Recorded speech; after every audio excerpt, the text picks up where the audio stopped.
The chains were cold against his wrists.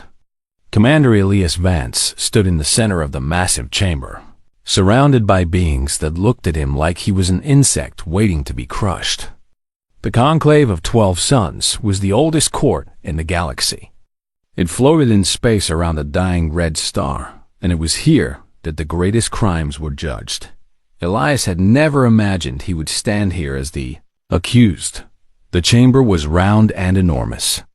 12 platforms rose in a circle around him, each holding a judge from a different species. The Kethari were giant insects with clicking mandibles and cold compound eyes. The Seraphim floated like beings made of pure light, their forms shifting and beautiful. The Dracovi were massive reptiles covered in scales harder than steel, their yellow eyes burning with ancient pride. There were others too, species Elias had only read about in reports. All of them were old. All of them were powerful. And all of them hated humans. Humanity had joined the Galactic Covenant only 90 years ago. In a galaxy where some civilizations were millions of years old, humans were babies, newcomers, and most species did not trust newcomers. Commander Elias Vance of the Human Federation, the lead judge announced. She was Kethari, her voice a series of clicks translated by machines into words he could understand. You stand accused of the destruction of the Volanthi sacred moon of Sereth. 40,000 pilgrims died in the attack. How do you answer? Elias lifted his head. His uniform was torn. His face was bruised from the arrest. But his voice was steady. I am innocent, he said. My ship did not attack the moon. We tried to save it. Laughter echoed through the chamber. It came from the Volanthi delegation, seated in a special section reserved for victims. Their ambassador was a tall creature with 6 arms and skin that shifted colors with emotion. Right now, he was deep purple, the color of grief and anger. Lies, Ambassador Sirith hissed. We have sensor logs. We have witnesses. Your ship fired upon our sacred ground and murdered our people. A holographic display appeared in the center of the chamber. It showed footage from the day of the attack. Elias watched his own ship, the Perseverance, approaching the moon. He watched weapons fire streak through space.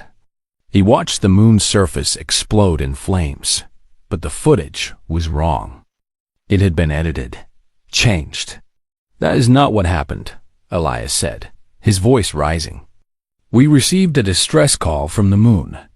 When we arrived, another ship was already attacking. A black ship with no identification. We engaged the attacker and drove them away, but we were too late. The damage was already done. Convenient, another judge said. This one was Dracovi, his scales a deep green. You claim there was another ship. Yet no other ship appears in any record. Only yours. Because someone erased it, Elias insisted. Someone edited the footage. Someone is lying to this court. The chamber erupted in angry voices. The judges shouted for order. Ambassador Sirith rose from his seat, all 6 arms spread wide in a gesture of outrage. This is what humans do, Sirith declared. They lie. They cheat. They destroy. They have been part of our covenant for less than a century, and already they show their true nature. Violent, savage, unworthy of the stars. Elias felt the words like blows. He thought of his crew, still imprisoned on the station. He thought of his family back on Earth, watching the news and wondering if it was true.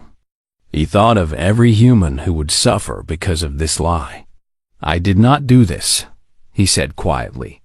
But no one was listening anymore. The lead judge raised her clawed hand for silence.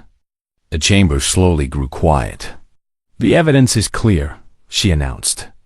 The human vessel fired upon a sacred site and killed 40,000 innocent beings.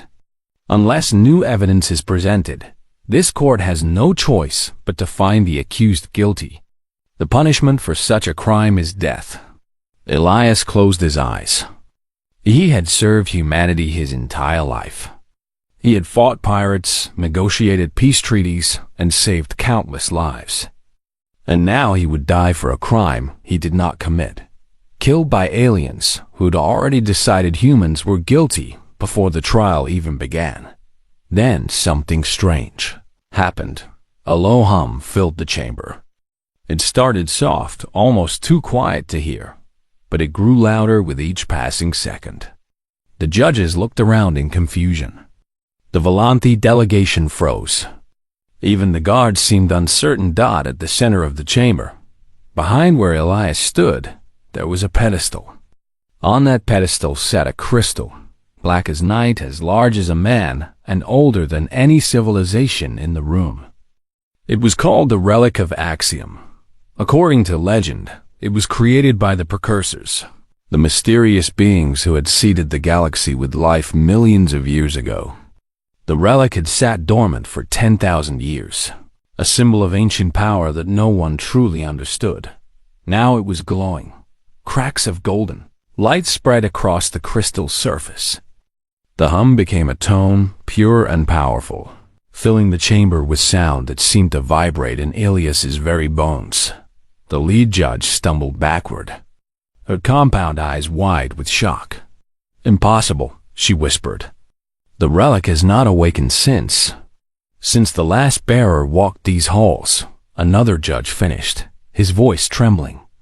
10,000 years ago. The light grew brighter.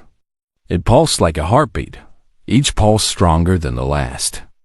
The entire station seemed to shake. Then a voice spoke. It was not loud, but everyone heard it. It did not come from any speaker or translator. It simply appeared in their minds, ancient and powerful and impossible to ignore. A soul stands accused. A soul cries for truth. "I shall weigh what has been hidden." The golden light exploded outward from the relic. It swept across the chamber like a wave, passing through walls and bodies and machines. When it touched Elias, he gasped. He felt something reach inside him, not his body, but his mind, his memories, his very soul. And then the light changed direction. It wrapped around him like a blanket, warm and protective, and lifted him off the ground. The judges watched in stunned silence. Ambassador Sirith's purple skin turned pale gray, the Volante color of fear. The voice spoke again, echoing through the minds of everyone present. "This soul speaks truth, but another soul in this chamber wears a mask of lies." The light from the relic turned, slowly, deliberately, toward the Volante delegation, and for the first time since the trial began, Ambassador Sirith looked afraid. The golden light filled the chamber like sunrise breaking through darkness. Elias floated in its glow, his chain still locked around his wrists, but somehow feeling lighter than before. He could feel the relic's presence in his mind, ancient, vast, and completely beyond his understanding. All around him, the most powerful beings in the galaxy stood frozen in shock. The Cathari judges clicked their mandibles nervously.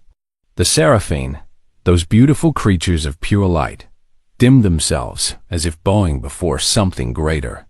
Even the proud Dracovi warlords lowered their massive heads. They had all heard stories about the Relic of Axiom. They had all thought those stories were just legends. They were wrong. "What is happening?" one of the younger judges demanded. He was Torvachi, a species known for their logical minds and their disbelief in anything they could not measure. "The relic is just a crystal. It has no power. This must be some kind of trick." The ancient voice answered him directly, and the young judge fell silent immediately. "I am no trick, child of logic. I was created before your species learned to walk upright.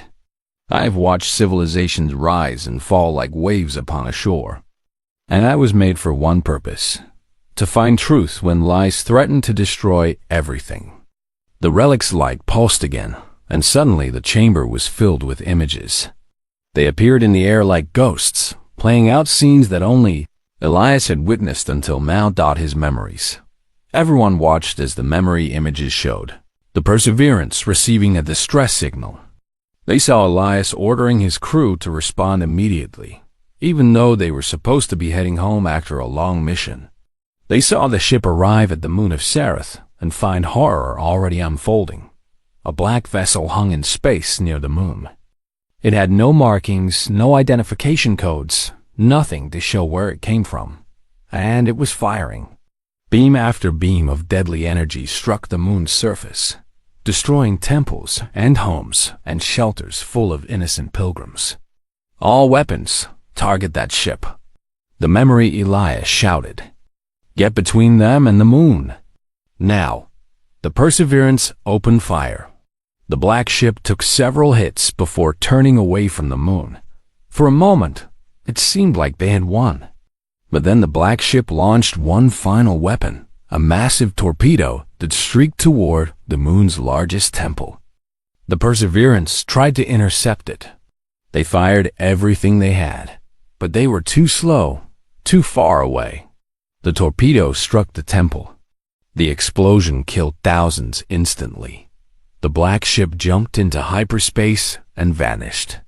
And the Perseverance was left alone, surrounded by debris and death, the only ship visible when rescue vessels finally arrived.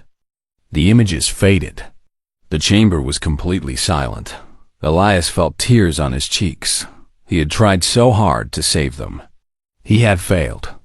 You see, the Relic's voice said, this soul carries guilt, but not the guilt of murder.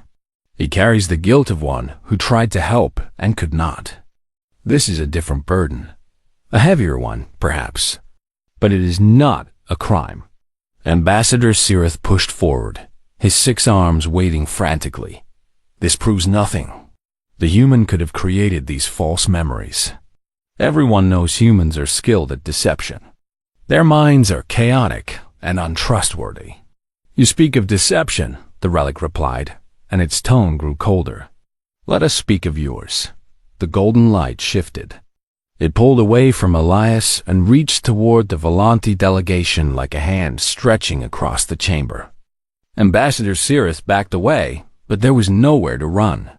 The light touched him, and he screamed, "No, you cannot. I am a diplomat. I have immunity.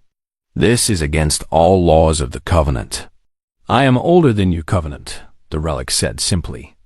"I am older than your species, and I answer to a higher law than any you have written." The light wrapped around Sereth completely. He thrashed and fought, but it was useless. And then his memories began to play in the air, just as Elias's had. But these memories told a very different story. The chamber watched as Sereth met in secret with other Volanti officials. They wore the robes of the government's inner circle. They spoke in hushed voices about humanity, about how quickly the humans were spreading, how many allies they were making, how dangerous they might become in another century. "They must be stopped," the memory Sereth said, "before they grow too powerful to contain." "How?" another official asked. "The humans have done nothing wrong. The Covenant has no reason to move against them." Sereth smiled, a cold, cruel expression. That made his current self look even more monstrous. "Then we give them a reason. We give the Covenant a crime so terrible that no one will defend humanity. We make them monsters in the eyes of the galaxy." The memories continued. They showed Sereth ordering the construction of the black ship. They showed him selecting the moon of Sereth as the target, choosing it specifically because it was sacred, because the deaths there would cause maximum outrage. They showed him bribing technicians to edit the sensor logs, to erase any trace of the real attacker. And worst of all, they showed him receiving reports about the casualties and smiling. 40,000 dead, the memory Sereth said, reading from a datapad. "Perfect. This will be enough. The humans will burn for this." The images faded. The chamber remained silent, but now it was a different kind of silence. The silence of shock, of horror, of rage, barely contained. The Volanti delegation looked at their ambassador with wide eyes. Some of them clearly had not known. They looked sick, disgusted, betrayed. The Dracovi warlords rose to their full height, their scales bristling with fury. In their culture, killing your own people for political gain was the lowest form of cowardice. It was worse than murder. It was a betrayal of everything honorable. You, one of them growled, pointing at Cirith with a clawed finger. You are filth. You are less than filth. Cirith had fallen to his knees. His skin had turned gray, then white, colors of terror and despair. He could not speak. He could not move. He could only stare at the relic as it continued to glow above him. The truth is revealed, the relic announced. The accused is innocent. The accuser is guilty. But there is more. Elias looked up, confused. What more could there be? The relic's light returned to him. It circled around him slowly, examining him in a way that felt strange and intimate. He could feel it looking not at his body, but at something deeper, something he did not even know he had. This soul, the relic said, and for the first time, there was something like wonder in its ancient voice. This soul carries the mark. The golden light concentrated over Elias's chest. It grew brighter and brighter until he had to close his eyes.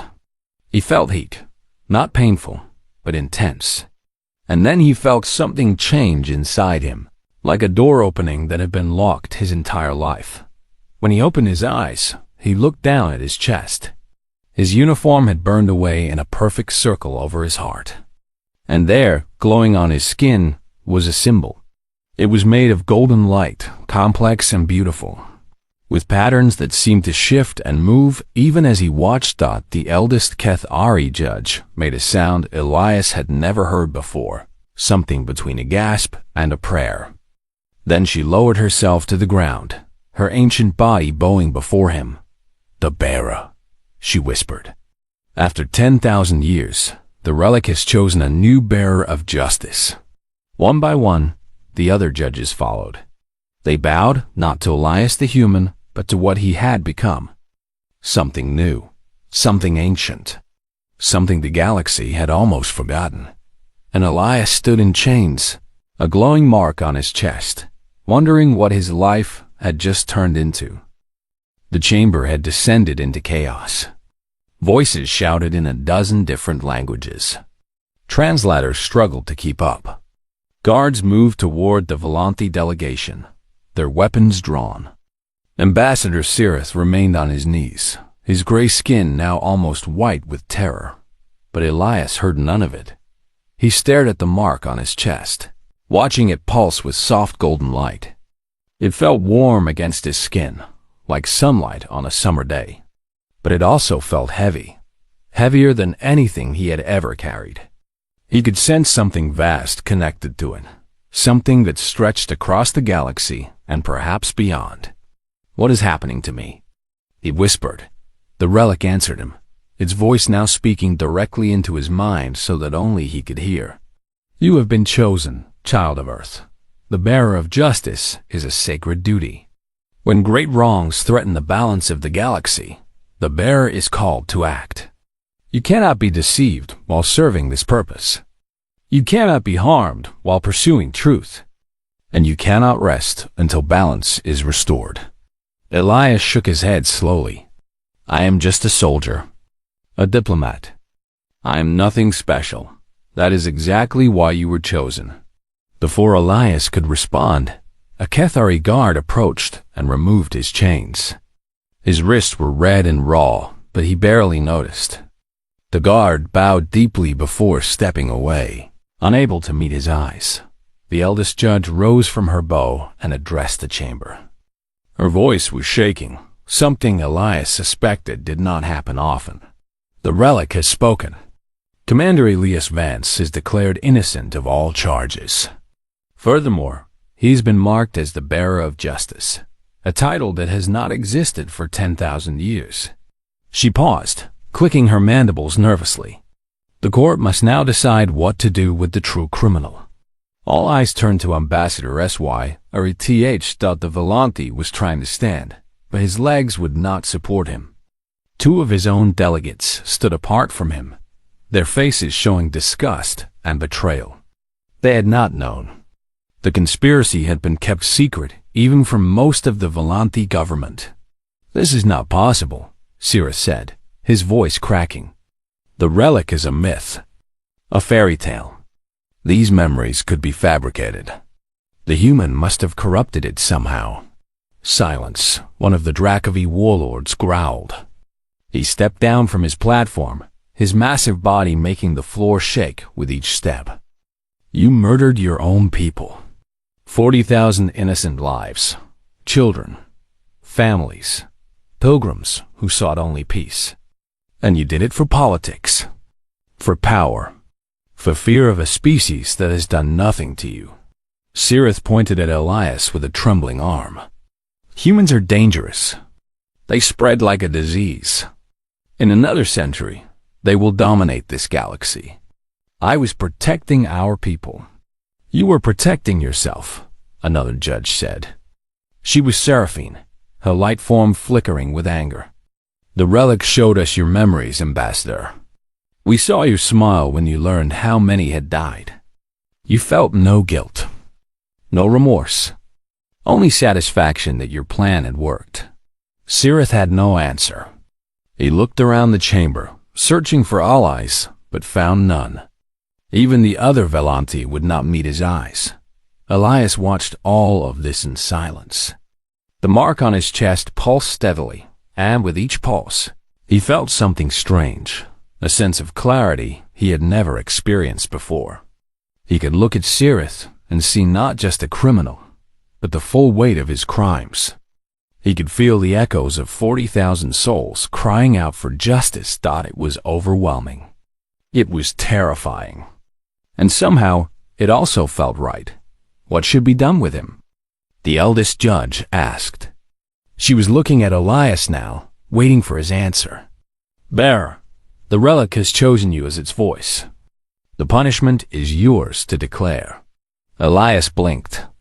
"May, I have no authority here. I am not even a citizen of your covenant." "You hold the highest authority in this galaxy," the judge replied. "The bearer of justice speaks for the precursors themselves. Your word is law in this matter." Elias looked at Cirith. The ambassador stared back at him with wide, terrified eyes. He was waiting for death. He expected death. Part of him probably wanted death. It would be simpler than facing what he had done. But something inside Elias rejected that idea. The mark on his chest grew warmer, and he understood what justice truly required. "Death is too easy," he said quietly. The chamber fell completely silent. "You killed 40,000 people. Their families will grieve forever. Their communities will never recover. And you want me to give you a quick end? A simple punishment that lets you escape the consequences of what you have done?" He walked towards Cirith, and the ambassador scrambled backward until he hit the wall. "I have seen your memories," Elias continued. "The relic showed me everything. This was not your first crime. You have done this before. Smaller massacres, blamed on other species. You have built your career on the bodies of innocents." Gasps echoed through the chamber. Even the judges looked shocked. "Is this true?" The Dracovi warlord demanded. Elias nodded. "There was a mining colony on Vex 7, blamed on the Torvaki. A research station near the Seraphine border, blamed on the Cathari. Cirith has been playing this game for decades, starting conflicts to strengthen his own position. The reactions were immediate and violent. The Torvaki judge slammed his fist against his platform. The Seraphine flared with blinding light. The Cathari clicked their mandibles in fury. Cirith looked around wildly. "Lies! All lies! The human is manipulating you." "The relic cannot lie," Elias said simply. "And neither can I, not anymore." He turned to face the full court. "Here is my judgment. Ambassador Cirith will not be executed. He will be returned to his homeworld, and the relic's light will go with him." He raised his hand, and the mark on his chest flared. Golden light poured from his palm and struck Cirith in the chest. The ambassador screamed as the light burned into him, leaving a mark of its own. Not the symbol of the bearer, but something darker. A brand of shame that pulsed with sickly gray light. That mark cannot be removed, Elias said. It cannot be hidden. Every Volante who sees it will know what you have done. Your memories will play in their minds. They will see your crimes. They will feel the terror of your victims. You will live the rest of your life as a monument to your own evil. Cyrus stared at the mark on his chest, his face twisted with horror. No, please. Kill me instead, please. You do not get to choose your punishment, Elias said. The dead chose it for you. Every pilgrim you murdered. Every family you destroyed. They want you to live, Ambassador. They want you to suffer. And so you will. He turned away from the broken ambassador and faced the judges. The Volante people are not guilty of these crimes. Only their corrupt leaders. I asked this court to help them build something better. A government that serves its people instead of sacrificing them. The eldest judge bowed her head. It will be done, Bear. The Covenant will send aid and observers to help the Volante transition to new leadership. Elias nodded. The mark on his chest was still warm, but the terrible clarity was fading slightly. The immediate crisis was over. Justice had been served. But as he looked around the chamber, at the bowing judges, the terrified delegates, the broken ambassador, he realized something that made his heart sink. This was only the beginning. The galaxy was full of injustice, full of hidden crimes and ancient wrongs. And now he was responsible for all of it. The bearer of justice had awakened, and his work had just begun. 3 days had passed since the trial, but Elias had not slept for more than a few hours. Every time he closed his eyes, he felt them. Millions of voices across the galaxy, crying out for justice. Some were loud and desperate. Others were quiet whispers, old wounds that had never healed. The mark on his chest pulsed constantly, connecting him to suffering he had never known existed. He sat alone in the quarters they had given him on the station. The room was large and beautiful, decorated with art from a dozen different worlds. It was meant for honored guests, for important diplomats and visiting leaders. Elias felt like a stranger in it. A knock came at the door. He did not look up, enter. The door slid open, and Lieutenant Yuki Tanaka walked in. She was his first officer on the Perseverance, and she had been released from imprisonment along with the rest of his crew after the truth came out. Her face showed concern as she looked at him. "Commander," she said carefully, "you look terrible." Elias laughed, but there was no humor in it. "Thank you, Lieutenant. Always honest." Tanaka sat down across from him. "The crew is worried about you. We all are." "What happened in that chamber?" She shook her head. "None of us know how to process it." "Neither do I," Elias admitted. He looked down at his hands. They looked the same as always, rough from years of military service, scarred from old battles. But they felt different now. They felt like they belonged to someone else. "The judges have been sending requests," Tanaka continued. "Messages from all over the galaxy. People want to meet you. Some want your help. Others want to study you. A few want to kill you, I think, though they did not say it directly." "I know," Elias said. "I can feel them. All of them." He tapped his chest, where the mark glowed softly through his shirt. "This thing connects me to something bigger than I can understand. It is like standing in a river and feeling every drop of water at once." Tanaka was quiet for a moment. "What will you do?" Before Elias could answer, a new voice spoke from the doorway. "He will do what the bearer has always done. He will answer the call." They both turned. Standing at the entrance was an old Kithari, the eldest judge from the trial. Her carapace was dull with age, and she moved slowly, but her compound eyes were sharp and bright. "May I enter?" she asked. Elias nodded. Of course. The old judge moved into the room and settled her large body onto a specially designed seat. She studied Elias with an expression he could not read. "I am called Vethkira," she said. "I have served this court for 300 years. I never thought I would see the relic awaken in my lifetime. I certainly never thought it would choose a human." "That makes two of us," Elias said quietly. Vethkira made a clicking sound that might have been a laugh. "You are handling this better than most would." The last bearer, 10,000 years ago, was a seraphim named Luminax. When the relic chose them, they refused the calling for nearly a decade. They could not accept the burden. What changed their mind? "A war," Vethkira said. "A great war that threatened to destroy half the galaxy."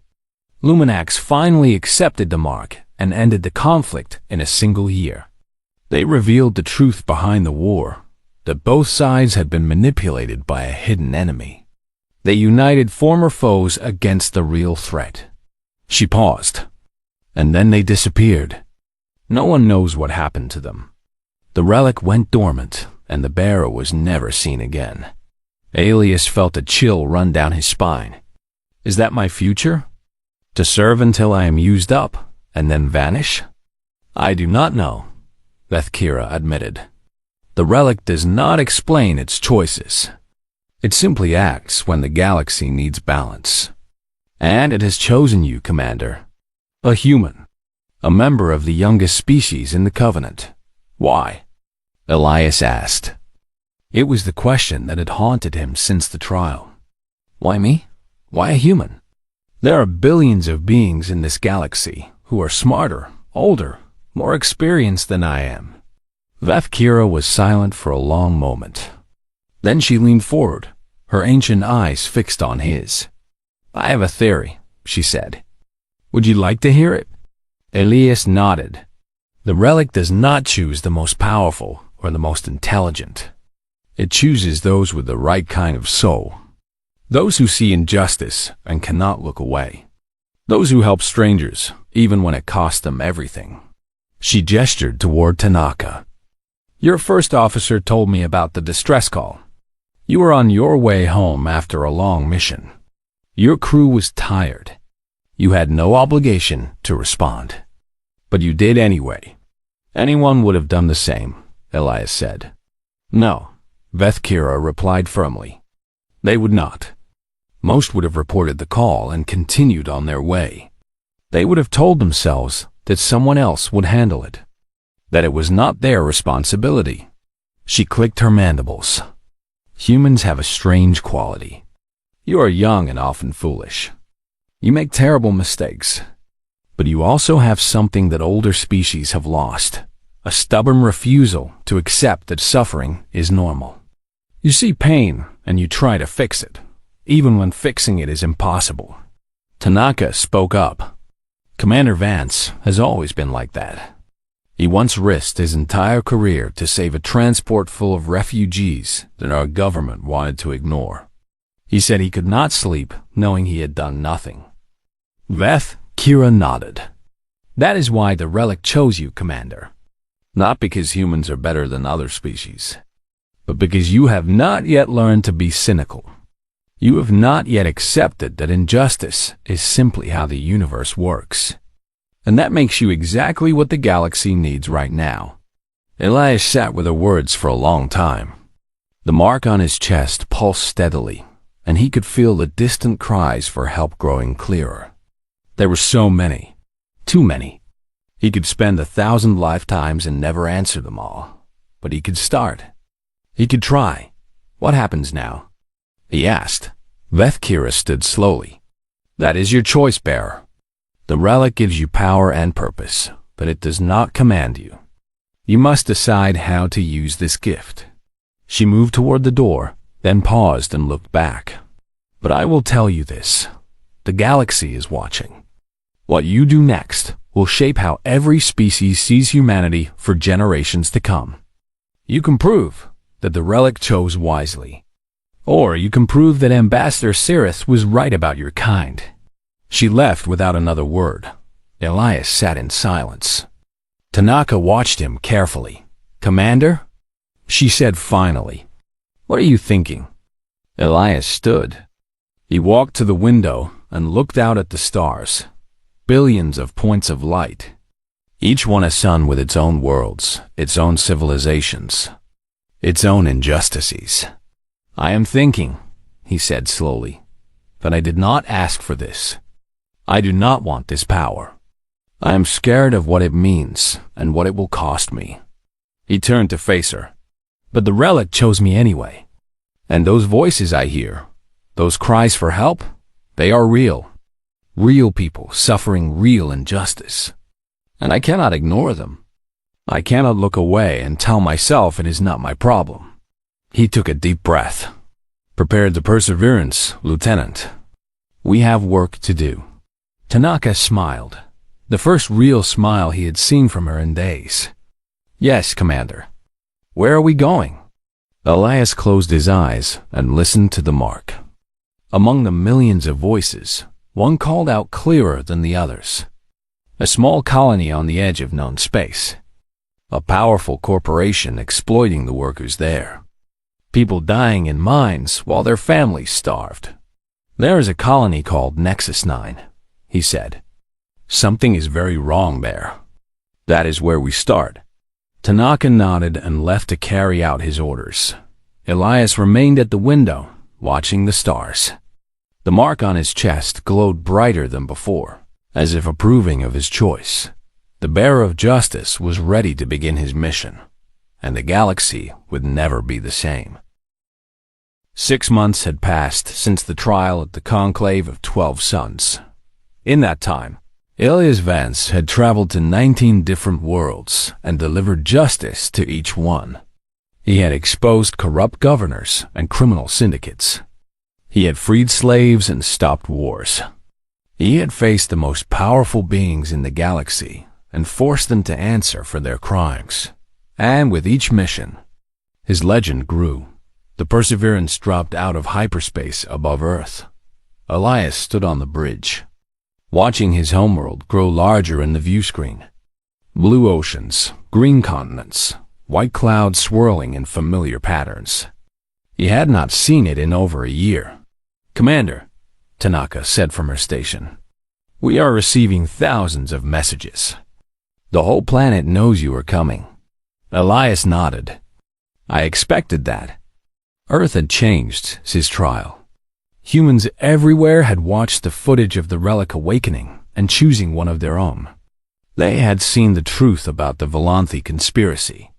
They had watched their species transform from accused criminals to holders of the highest honor in the galaxy. For many humans, Elias had become a hero, a symbol of everything humanity could achieve. His face appeared on screens and posters across dozens of colony worlds. Children played games where they pretended to be the bearer of justice. For others, he had become something more complicated. A reminder that the galaxy was watching. A challenge to do better, to be worthy of the legacy he carried. And for some, the powerful, the corrupt, the cruel, he had become something to fear. "Take us into orbit," Elias ordered. "I need to address the United Earth Council." The ship moved into position, and Elias made his way to the communication center. The message he was about to send would reach every human settlement in the galaxy. He had thought carefully about what to say. When the transmission began, he was standing alone in front of a simple gray background. No flags, no symbols, no decorations. Just a man with a glowing mark on his chest and the weight of the galaxy on his shoulders. "My name is Elias Vance," he began. 6 months ago, I stood accused of a terrible crime. The galaxy thought humanity was guilty. They thought we were violent, savage, unworthy of the stars.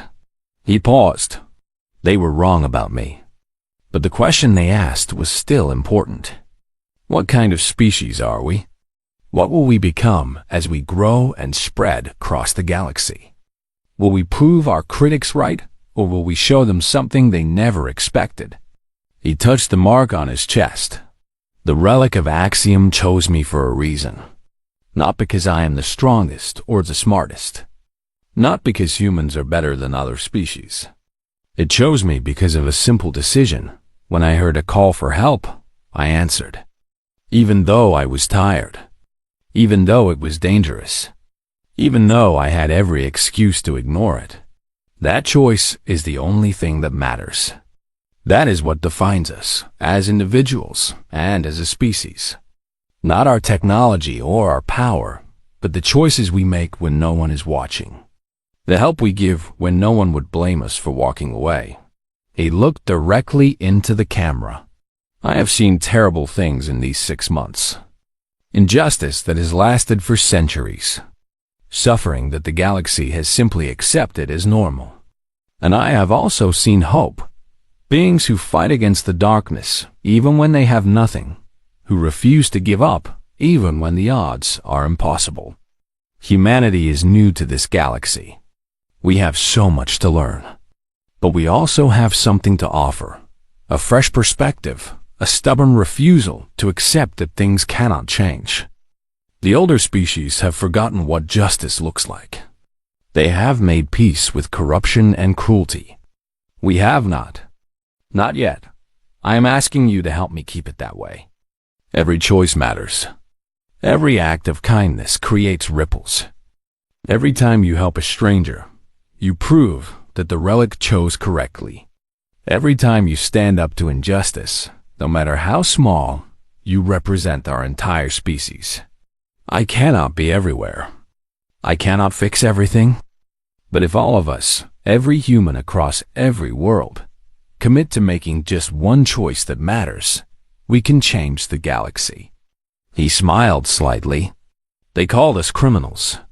We became the bearers of justice. They underestimated us. Let us show them how wrong they were. The transmission ended. Ilias stood in silence for a moment, then returned to the bridge. Tanaka was waiting for him. Her eyes were bright with emotion. That was beautiful, Commander. It was honest, Elias replied. I meant every word. What happens now? Elias walked to the main view screen and looked out at Earth. Somewhere down there, billions of humans were watching, thinking, deciding what kind of future they wanted to build. Now, he said, we get back to work. As if in response, the mark on his chest pulsed. A new voice reached him across the vast distances of space, a cry for help from a colony on the other side of the galaxy. Something was happening there. Something unjust. Something that needed to be stopped. Elias closed his eyes and listened. The voice belonged to a child, a young girl whose family had been taken by raiders. She was alone and afraid, hiding in darkness, praying for someone to help her. Set a course for the outer reaches, Elias ordered. Maximum speed. Yes, Commander, Tanaka replied without hesitation. The crew moved to their stations, and the Perseverance began to turn away from Earth. As the ship accelerated toward the stars, Ilias thought about everything that had happened since his trial. He thought about the fear he had felt standing in chains, believing he was going to die for a crime he did not commit. He thought about the shock of the Relic's awakening, the burning sensation as the mark appeared on his chest. He thought about Ambassador Sirith, now living on his homeworld as a marked outcast, forever branded with his crimes. He thought about the Volanti people, struggling to rebuild their government without the corruption that had poisoned it for so long. And he thought about the future, a galaxy slowly changing, learning that justice was not just a word, but a force that could not be ignored. Learning that humans, those young and foolish newcomers, were the ones who had reminded them what it meant. The Perseverance jumped into hyperspace. The stars stretched into lines of light, and the ship hurtled toward its destination. In his quarters later that night, Elias finally allowed himself to rest. The mark on his chest still glowed, still connected him to the cries of the suffering. But he had learned to quiet the noise enough to sleep. Before he closed his eyes, he thought about what Vethkira had told him, that the last bearer had disappeared after completing their mission. He wondered if that would be his fate too. He wondered if there would come a day when the galaxy no longer needed him, but that day was not today. Today, there was a child waiting for rescue. Today, there were wrongs to be righted and truths to be revealed. Tomorrow would bring new challenges, new enemies, new injustices that demanded attention, and Elias would face them all. Not because he was special or powerful, but because he had made a choice, the same choice that had started everything. The choice to answer when someone called for help. He smiled in the darkness of his quarters. The galaxy had declared humanity guilty. The Relic had declared them worthy. And now Elias Vance, the bearer of justice, would spend the rest of his life proving that the Relic was right, one choice at a time, one soul at a time, until justice was no longer a legend, but a reality that every being in the galaxy could feel. The Perseverance flew on through the endless night, carrying its human crew toward the next mission, the next challenge, the next chance to make the universe a little bit better than it was before. And somewhere, in the ancient halls of the Conclave of 12 Suns, the Relic of Axiom pulsed with golden light, watching, waiting, and hoping that it had finally chosen the right species to carry its burden. It had waited 10,000 years for this moment. It was not disappointed.